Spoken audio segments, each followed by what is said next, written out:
Guys? It's Friday afternoon, and I'm feeling like a goon. Guys? It's Friday night. Drinking Diet Sprite. Okay, guys, stop. Enough bullshitting. What the hell's going on in the news, please? What is this? Developments today Whoa, after a Supreme Jesus. Court ruling. What the hell was that? Developments today. Developments today after a Supreme Court ruling puts an end to affirmative action programs at colleges and universities across the country. Oh, boy. We cannot let the decision be a permanent setback for the country. We need to keep an open door of opportunities. Huh? Well, the ruling means schools can no longer take race into consideration during the admissions process. It overturns a long-standing precedent that has benefited Black and Latino students in higher education. A landmark decision by the Supreme Court after a 6-3 ruling strikes down affirmative action in higher education, effectively upending the use of race as a factor in college admissions. Okay, so these Supreme Court perverts did something with affirmative action. I don't understand what's going on here because I'm what they call a common shit bag. So I need commentary to help me understand. This is the Charlie Kirk Show. Buckle up. Here we go. Radio stations across the country, honored to be with you. A lot happening today. Let's get right into the breaking news. Okay. The Supreme Court of the United States, they have officially... Okay. No, I don't want to say they've repealed. That's too far. Okay. 6-3 Supreme Court of the United States decision, authored by John Roberts. And this is all about affirmative action. They've definitely struck a blow against affirmative action, but it goes too far to say that this is conclusive. This is not the blow that we wanted, but it is a good one. Okay, guys, so this is Chuck Kirk. He's an internet young man. Reading Ketanji Brown Jackson and Sotomayor's and Kagan's dissent. But I gotta note this, by the way, really quick. Did Charlie Kirk ask whoever produced this thing to make the sound as terrible as possible? So what is affirmative action? Well, affirmative action is a decades-long project by the race hustlers. This was critical race theory before it was... Okay, so this sounds like a very unbiased explanation so far. Be racist against Asians, racist against white people. It's another example of the war on white people that we've talked about before. Oh, man, no way. You talked about that? Oh, damn, you talkked about that? You people are perverts, man. Oh, man, Chuck is really pissed off about this. He's going like this. He's going like this. Our man Chuck is really pissed off about this because these unfair and racist affirmative action policies. It's another example of the war on white people that we've talked about. Almost prevented him from going to Harper Community College, which is a public community college in Illinois, that he briefly attended, but dropped out without having completed any degree. Okay. And guys, I too suffered from this. I did not get into Harvard because of racism. White people. Because of this racism that Charlie Kirk is talking about. Anti-white racism. It's because of that, not because my SAT score was see me after class. Okay, guys. I'm kind of curious about this. This is from the Los Angeles Times. Higher education experts say a small number of highly selective universities consider race in admissions. Among the 1,364 four-year institutions in the country, only 17 admitted fewer than 10% of applicants, including Stanford, Harvard, and Yale. Ooh, we have a recording of the students of Harvard and Yale. They go like this. And here's Stanford. Here's Brown. I like women, not men. Here's UCLA. These elite schools do not reflect higher education as a whole. They account for just 3.4% of colleges and 4.1% of students. They use affirmative action to advance their missions, valuing diversity and opportunity for students of all backgrounds. So I would say, Chuck, you don't need to worry about this too much. In reality, experts say, most institutions accept most students who apply. Oh, like the thing Charlie went to, and me. Which means they don't need to use race as a factor to apportion seats. Rather, they mostly look at grades and transcripts to evaluate whether the applicants have a good chance of succeeding, experts say. Oh, great. Harper's Community College. I think you're going to be fine. The Harper Community College mascot is the Fighting Pendejo. And their motto is... That is my own sperm. And look, guys, I'm not being some ivory tower snob. Oh, he didn't get into Stanford. Blah, blah, blah. I didn't get into any of these pervert schools. Where they're doing, what do they do, skulls and boners or whatever? I didn't get into any of these schools where they have secret societies where they pee on each other. I didn't have the beautiful college experience of someone putting me in a coffin and peeing on me. But it is weird that Charlie Kirk is so worked up in his little shorts about this. He's going like this. Left nut. About this. It's almost like he's got some ulterior motive or something for being excited about this. And so the question behind, let's go back in time. 45 years ago, in Regents v. Bakke, the Supreme Court said that the race-based quotas were unconstitutional, but that schools could give racial preferences for the sake of diversity. That's a bunch of psychobabble to basically say, well, you can't outwardly use... Psychobabble? Does he know what that means? Okay. Affirmative action is inconsistent with the country that you and I believe in. Affirmative action undermines the American dream. Okay, I'm going to be honest here. Chuck gives a little bit of a mush mouth explanation of what this Supreme Court ruling is. Sounds like that. He sounded like this. But here's a funny part of his show. Here we go. For our Turning Point Action Conference. Okay. I think we're cutting to a break now, or is my timing all screwed up? Okay. Okay. Having a little bit of a hard time there. Oh, it's okay. Yeah! Okay. Dad, where my unstable girlies at? Okay, yeah, so this is very important. We're hearing about this in the news a lot. I don't quite get... Let's cut to Emma. Do we have Emma? Let's cut to Emma. She's going to read some of the majority decision in the Supreme Court case. See if you can follow this. Here we go. This was his majority opinion. At the same time, as all parties agree, nothing in this opinion should be construed as prohibiting universities from considering an application's decision of how race affected his or her life, be it through discrimination, inspiration, or otherwise. Okay. But what? A benefit to a student who overcame racial discrimination, for example, might be tied to that student's courage and determination, or a benefit to a student whose heritage or culture motivated him or her to assume a leadership role or attain a particular goal must be tied to that student's unique ability to contribute to the university. In other words, the student must be treated based on his or her experiences as an individual, not on the basis of race. I mean, that is complete gobbledygook. Okay, so to try to summarize that, the Supreme Court decided that it's unlawful for colleges to take race into consideration as a specific factor in admissions to these elite and hard to get into universities. Okay? Then we look at this weirdo John Roberts opinion, we read it, and it says, nothing in this opinion should be construed as prohibiting universities from considering an applicant's discussion of how race affected his or her life. Yeah, so this Supreme Court decision does seem like ahistorical and racist, but it also seems like f***ing stupid bullshit, too. It seems like dumb horseshit nonsense all as well. Guys, put in the comments. Please correct me if I'm understanding this wrong. But the Supreme Court is saying, hey, if two people are trying to get into Harvard, they have basically the same grades and all this crap. Same, I did chess club and all this crap. You know, and Harvard's like, we don't have very many Mexican Americans in Harvard, so I guess we'll go with him. I guess we'll take him because he's Mexican American. We want more Mexican Americans here at the great and prestigious pervert Harvard.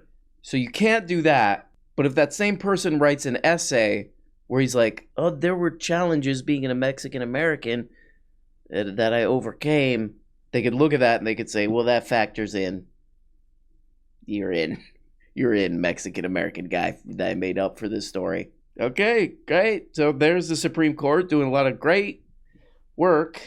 Okay, let's hear what else this pendejo Chuck Kirk has to say about this crap. Here we go. Concentrated campaign and infrastructure, and more importantly, a bureaucracy that has been directly at odds with American values as you and I have always seen them. Affirmative action is inconsistent with the country that you and I believe in. Affirmative action undermines the American dream. So here we are always telling our kids about the MLK dream, which hilariously one of the Supreme Court justice, I think it was Ketanji Brown Jackson or Sotomayor, quoted MLK. Oh. MLK's line is, what I was raised in 4th, 5th, and 6th grade, and in 7th grade, I remember we saw the speech that I dream of a country, I have a dream that one day we will be judged by the contents of our character, not the color of our skin. Boom. That is inconsistent with affirmative action. You have to choose. Is it, we want to judge people based... Calm down, dude.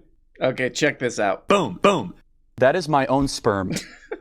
Chuck, what'd you do in your pants? Boom. Yeah, so these conservative content pendejos, they keep bringing up MLK in relation to this. They're like, oh, MLK.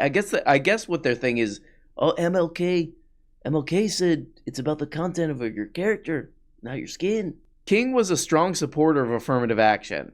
In Why We Can't Wait, published in 1963, he argued that given the long history of American racism, black people fully deserve special compensatory measures in jobs, education, and other realms. I mean, honestly, if MLK... I don't know why if Charlie Kirk would even bring MLK up. Because if MLK were alive today, Charlie Kirk would be calling him like a dirty communist. Boom. Okay, this is a bit of a non sequitur, but then Chuck... Boom. Starts reading some copy or something. Here we go. Okay. Email us freedom@charliekirk, everybody. I won't. I want to tell you about one of our partners here. Boom. I believe we have... Yes. You got it? See here. You right? Just when you thought the government wouldn't stop trying to take over more and more of our health care, there's a new sneaky bill that's worked its way to the U.S. Senate, led by radical socialist Senator Bernie Sanders of Vermont. I'm urgently asking you to support the Council for Citizens Against Government Waste to stop the Senate from passing the Sanders bill S1339. It would... Okay, so that's my man Chuck. He's got his... booty hole waxed down. Boom. That's what he says when he's going to get waxed. Boom. That's him lying to the elderly to make sure that their prescription drugs don't go down in price. But this is a great thing with all Charlie Kirk's sponsors or whatever. If you look into it, it's the most demented thing you've ever seen. So the group that paid this goober to read that is called the Citizens Against Government Waste. Let's read about them. The St. Petersburg Times reported that this group got at least $250,000 from the tobacco industry and subsequently lobbied on its behalf. So this group that Charlie Kirk is promoting launched an ad, now commonly referred to as the Chinese Professor ad, for the 2010 midterm elections, which portrays a 2030 conquest of an indebted United States by China. Here's the amazing part. Local Asian American Good Lord. Local Asian American extras were used to portray the Chinese students, although the actors were not informed of the nature of the shoot. And then, of course, this. During the 2020 COVID-19 pandemic, the group received assistance between $150,000 and $350,000 bones. Boom, boom, boom, boom, boom. The loan was seen as notable since they campaign against excess government spending and are small government advocates. Oh, yeah, well, unless there's some of this. Boom, boom, boom, boom. Boom, boom. Booty hole waxed down. Okay, welcome back, everybody. Email us freedom@charliekirk.com and subscribe to our podcast. Ketanji Brown Jackson writes, Charlie? Oh, is this written by Ketanji Brown Jackson that you just sent? I want to make sure I get this right. You got it? Boom. Okay. She said, with let them eat cake obliviousness, today the majority pulled the ripcord and announces, quote, color blindness for all by legal fiat. Okay. But deeming race irrelevant in law does not make it so in life. Okay? Well, this is so rich. She's an affirmative action hire. She's only on the Supreme Court because of affirmative action. Okay. Ketanji Brown Jackson was not chosen for her brilliance. Let's pick a brilliant person. No, they picked her because she's a black woman. Boom. So she's super bitter. Okay. And having so detached... Okay. So, historically, the Supreme Court's a bit of a stupid piece of garbage. And it's confirming that right now, too. That's a useless piece of turd. That's a useless, decrepit piece of rancid turd. People say, not me. But let's just go with Charlie Kirk on this one for fun. He says that this lady, Ketanji Brown Jackson, she's a Supreme Court justice. He says that she's an affirmative action hire. So what does that make somebody who I'm sure Charlie Kirk supports, that Amy Coney Barrett lady? What does that make her? What exactly does that make her? Because at least Ketanji Brown Jackson has a ton of experience. I mean, you can read her Wikipedia as a ton of experience. Let's check out Amy. Barrett has spent virtually all of her professional life in academia. Until President Trump nominated her to the 7th Circuit Court of Appeals in 2017, she had never been a judge, never worked in the government as a prosecutor, defense lawyer, solicitor general, or attorney general. She's from Notre Dame Law School. Barrett has almost no experience practicing law whatsoever, a hole in her resume so glaring that during her 7th Circuit confirmation hearing in 2017, Democratic members of the Senate Judiciary Committee were dismayed that she couldn't recall more than 3 cases she worked on during her brief 2 years in private practice. Barrett has never tried a case to verdict or argued an appeal in any court. Wait, what's this? What is this? What is this, Facebook? What is this crap? Huh? Oh, he's wearing a shirt of her. So there we go. There's Chuck's meritocracy. It sounds like this. Boom, boom, boom. And by the way, these people are such hypocrites. Does Ketanji Brown Jackson, the next time she boards an airplane, this would be a great test. The next time Ketanji Brown Jackson boards an airplane. Okay. She boards an airplane, she sits down. Excuse me, Miss Jackson. I am for real. Okay. I know that you're flying to Miami today for a speech. Just so you know, the 2 pilots, they were in the 40th percentile on the safety flight simulator, but they're black. What? Have a great flight, Miss Jackson. Okay. Okay, I think we see what Chuck's doing here. The treats he's throwing for his demented and elderly audience. Let's do a little bit more accurate version of Chuck's little story here. His little story. In the more realistic version, the flight attendant comes up and she's like, "Hey, I'm sorry, Miss Jackson. I'm sorry, Miss Jackson. I'm sorry to bother you, but you have your choice between 3 pilots today, okay? 2 of them got into the most exclusive, world-renowned flying schools in the world. One of them by clawing their way to the top, and the other one, their dad went there or something. Those are your 2 options. Your third option for this flight is a guy who went to a community college for about 10 minutes and then decided, I hate this. I just want some millionaires to give me money for saying stupid things on YouTube. Please pick Miss Jackson. Also, Miss Jackson, you gotta shove that bag under the seat in front of you, okay? Yeah, get your iPad out. Okay. Okay, he keeps going with this. Here we go. Or Sotomayor goes in for heart surgery. Okay. Miss Sotomayor, I know that today you're going under for heart surgery. Boom. And very serious. We have a new surgeon for you. Okay. And in this hospital, we put diversity first. Uh-huh. I am proud to tell you that the surgeon that you previously had, Dr. Schwartz, Okay. We know that he really doesn't align with your values. Yeah, he won a bunch of awards and was the best, but he's white. So Dr. Schwartz is not going to be operating on you today. You have a few drinks before this, Charlie? You all right? So Dr. Schwartz is... Instead, we have Ramon over here. It's first time ever, but he was in the 40th percentile. How does that make you feel? Okay, so there we go. Charlie Kirk's having a little racist fever dream in whatever La Quinta Inn he's in with that thing in the background. We hope you're okay, Charlie. We hope you're all right. Well, there we go, guys. The whole thing seems pretty weird. And then I go like this. A crystal flute. But it's always interesting to check out what this weird young man on YouTube doing God knows what, saying God knows what.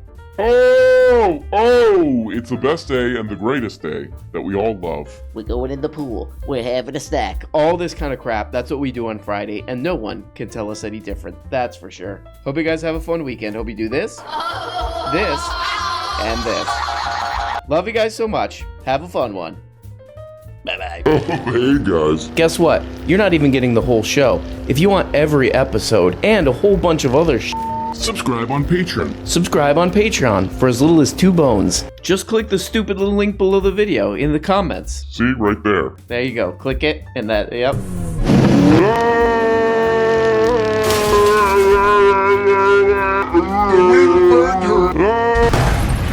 When you become a patron for as little as 2 bones, you get the Tuesday, Thursday, patron-only episodes. You also get the weekly Book Oblega show where we talk about important books. The questions and comments thing where you can ask questions and make comments and all this crap. All for less than the price of a rancid Charleston Chew. And for only 25 putrid little dollars, you could become a producer. That's right, support the show and get your name up here. Look at these people. Look at these people. It make the show possible, okay? God. I mean, without these beautiful people, this show goes straight into the dumpster. A rotten, just wet, disgusting dumpster, behind a restaurant. So there's old milk in there. That's where this show ends up without these people. Is that what you want? Okay, I guess it's what you want. I'll just leave. Nope, it's done. It's too late. Okay? Here we go. Here's the dump truck. Come to pick up the show. This is what would happen with no producers. Thank you.